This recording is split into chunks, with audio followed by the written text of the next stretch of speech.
My wife said, "You're imagining things. You need help." I replied, "Maybe I do." Then I showed her the security footage of her sneaking another man into our house. I told her I was getting help from a divorce lawyer. She's now at my door begging me to reconsider. I, 42 male, have been married to my wife, Judith, 40, for 15 years. For the last 12 months of that union, I have apparently been descending into madness. That was the official story anyway, and she was sticking to it. It wasn't a sudden break. It was a slow, creeping erosion of my own sanity, orchestrated by a master. It started with little things, so small that mentioning them felt foolish. Her phone, once left casually on the counter, was now perpetually face down, like a sleeping bat. She developed a sudden, passionate interest in moody indie bands she'd once described as music to get sad in the rain to. There were late nights at the office on Wednesdays, a day I knew for a fact her company's policy was to close at 5 p.m. sharp for a team-building yoga class she claimed to despise. Each time I'd gently poke at these inconsistencies, the response was a masterclass in psychological deflection. A sigh, a look of profound disappointment. "Russell, please don't start. That's just insecurity talking. It's not a good look. Honestly, I think you're getting paranoid. It's starting to worry me. Maybe you should talk to someone." The gaslighting was so smooth, so loving on the surface, that I started to believe it. You begin to live with a low, constant hum of anxiety in your own home, a feeling that you are the crazy one, the broken component in an otherwise perfect machine. The moment of clarity came 2 months ago. I came home a day early from a work trip, wanting to surprise her. The house was pristine, but it smelled faintly of a sharp, citrusy cologne that wasn't mine. I knew it wasn't mine. When she got home, I asked about it. She didn't just deny it, she laughed. A full-throated theatrical laugh that echoed in the kitchen. "Cologne? Russell? You're imagining smells now? That's it. I'm serious. This is getting out of hand. You need help." Something inside me didn't break. It clicked. It was a cold, quiet click of a lock falling into place. The fog of self-doubt didn't just lift, it evaporated. I saw the entire landscape of the last year with chilling, pristine clarity. So I agreed. "You know what, Judith? Maybe I do." The next day I had a new home security system installed. The whole works. I told her it was because of a string of break-ins in the neighborhood. She rolled her eyes, annoyed at the expense, but it fit her narrative of my escalating paranoia, so she didn't fight it. I let the cameras run for a week. I didn't check the footage. Part of me was terrified. The other, colder part, the part that was now in charge, knew I needed a clean, undeniable record. And then I got it, last Tuesday. While she thought I was at my weekly poker game, my phone buzzed. Person detected at front door. I was parked a block away, sipping a lukewarm coffee, watching it live. She opened the door for him. Philip. A guy from her gym with aggressively white teeth and the smug posture of a man who has never been told no. I'd met him once. He'd shaken my hand too firmly while looking at her. I knew then. Of course I knew. They didn't ravage each other in the hallway. They weren't teenagers. They were methodical. She poured him a glass of my best whiskey, the one I was saving, and they walked into the living room, his hand proprietorially on the small of her back. The camera there recorded their slow, deliberate kiss before she led him upstairs to our bedroom. My hands were steady, my heart rate didn't even spike. I just felt operational. I saved the footage.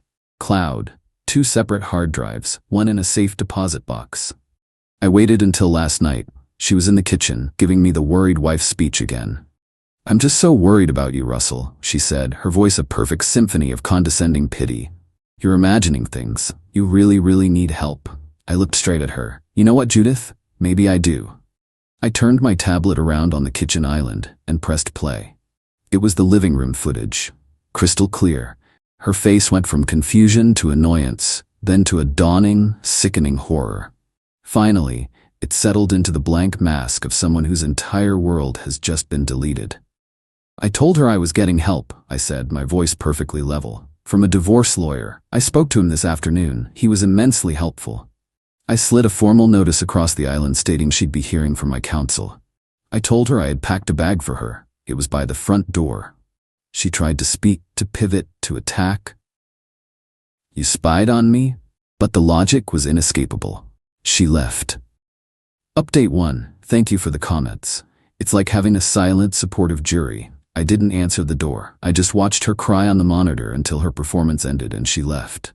The begging text lasted for 24 hours. Then, the strategy shifted. Judith and Philip aren't just cheaters, they're collaborators. Their first move wasn't aimed at me, but at my support system. They got to our friends first. Specifically, Luis and Kayla, a couple we've known since college. Judith went to them with a story so compelling, so full of tears and twisted truths, that they bought it completely. Her version: I had become emotionally abusive and controlling. My paranoia led me to install cameras not for security, but to trap her. Philip was just a dear friend who was supporting her through a difficult time, and I, in a fit of rage, twisted their friendship into something ugly. So when my calm, preemptive email landed in their inboxes, sad news, Judith and I have decided to separate, it didn't make me look dignified. It made me look cold, distant, and sociopathic, exactly like the man she had described. Louis called me, his voice full of disappointment. Russell, man, I think you need to take a step back. Kayla said Judith is a wreck. Whatever is going on, spying on her is not the answer. I'd lost them. It was a clean, effective strike. A genuine win for the antagonists. Then came Philip's move. He's smarter than I initially gave him credit for. His text wasn't a dumb insult. It was a masterpiece of manipulative concern trolling. Russell, I know this is a difficult situation. Judith is devastated. I think it's important for all three of us to be adults about this and talk before things get unnecessarily ugly. For her sake. See what he did there? He positioned himself as the rational mediator, framed me as the potential source of ugliness, and used for her sake as a moral shield. It was a threat wrapped in a wellness blanket. I sent the screenshot to my lawyer, who replied, "Admire the craftsmanship. Do not engage." The financial front opened up next. I'd already secured our joint accounts, but Judith has her own online boutique. A few years back, I co-signed on a sizable business loan to get her started. This was her passion, her baby. It was also now her primary weapon. They are smart. They know a direct assault is obvious. They started with something more subtle, more cruel. They went after my garden. I came home from work on Thursday to find my prize-winning roses drooping, their leaves turning a sickly yellow-brown. My vegetable patch looked diseased. At first, I thought it was a blight, some natural affliction. It took me 2 days and a call to a nursery to identify the cause. Not bleach or salt, that's for amateurs. This was a targeted application of a specific, slow-acting herbicide designed to mimic root rot. It was cunning, deniable. This was their second win. It hurt me deeply, and I had no immediate proof. But they made one mistake.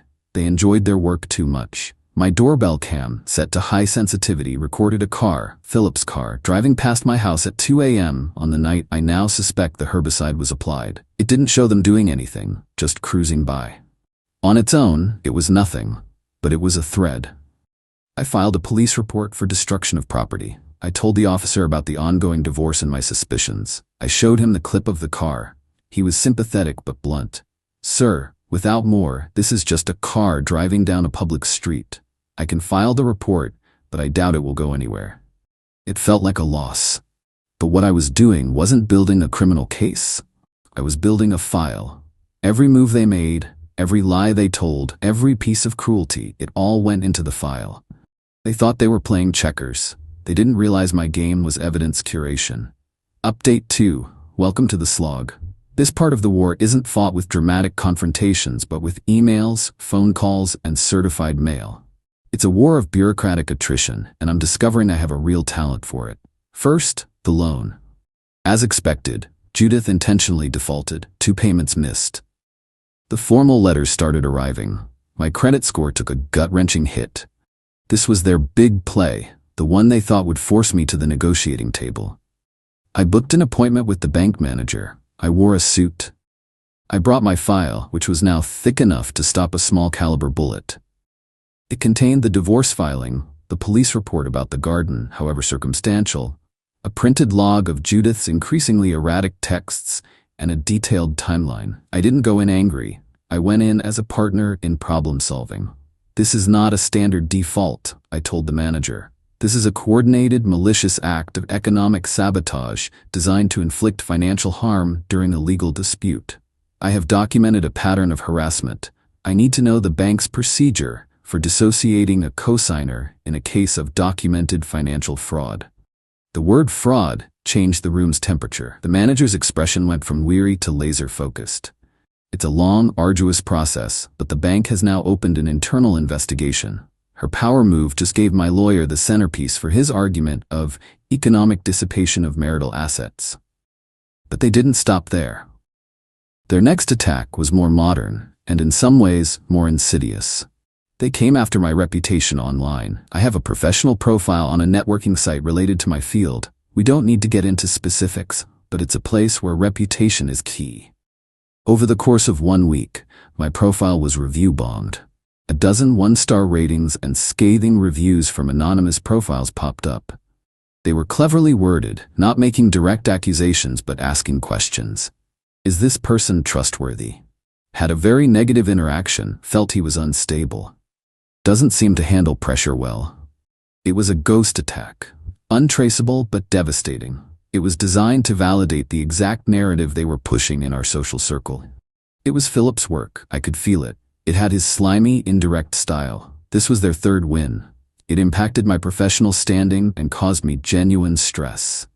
It was another front I had to fight on. I spent hours on the phone with platform support, filing tickets, providing evidence that these profiles were created on the same day and were likely fake. It was a bureaucratic nightmare, and for weeks the reviews stayed up. They were winning battles.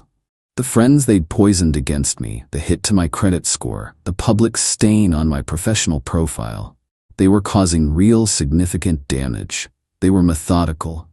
But they had one critical vulnerability. They believed their own PR. They were convinced they were the sophisticated wronged party and that I was just a hysterical man reacting to things. Every action they took was based on that single flawed premise, and every action they took, I documented. The file grew thicker. Final update. It's over. The divorce was finalized last week. The final act didn't play out in a dramatic courtroom. It was a slow, systematic dismantling of their case in a sterile conference room. My lawyer, a man who truly appreciates a well-organized file, laid out our case. It wasn't one single thing that won it. It was the sheer weight of the pattern. The infidelity footage was the opener. The police report about the garden, combined with the clip of Philip's car, established a pattern of harassment. The bank's internal investigation into the loan default proved malicious economic dissipation. And the online smear campaign, which I eventually managed to get removed after providing a mountain of evidence to the platform's legal department, was the closer. It demonstrated a clear multi-front campaign to ruin me personally and professionally. My lawyer's closing argument to the mediator was simple. These are not the actions of a victim. These are the calculated actions of a perpetrator. The settlement was devastating for them. Judith was forced to assume 100% of the defaulted and now recalled business loan. Her share of the house's equity was drastically reduced to compensate for the economic damages and legal fees I'd incurred. I bought her out for a sum that was, as my lawyer put it, mathematically correct and emotionally unsatisfying for her. Philip faced his own quiet reckoning. The letter my lawyer sent to his HR department, combined with whispers of his involvement in a targeted online harassment campaign, made him toxic. He wasn't fired, but he was moved to a non-client-facing compliance role in a satellite office. A demotion in all but name. The wealth advisor's own wealth of smug self-assurance had run dry. I resolved the social front as well. A few months ago, Louis called me. He was hesitant, deeply embarrassed. He and Kayla had gone out to dinner, and an acquaintance of Philip's, loosened by 2 martinis, had bragged about how Philip had helped his girl Judith really stick it to her crazy ex. Louis apologized profusely. I accepted. But the friendship isn't the same. It was a casualty of the war.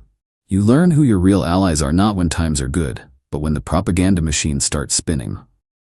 Last I heard, Judith and Philip are living together in a cramped rental apartment.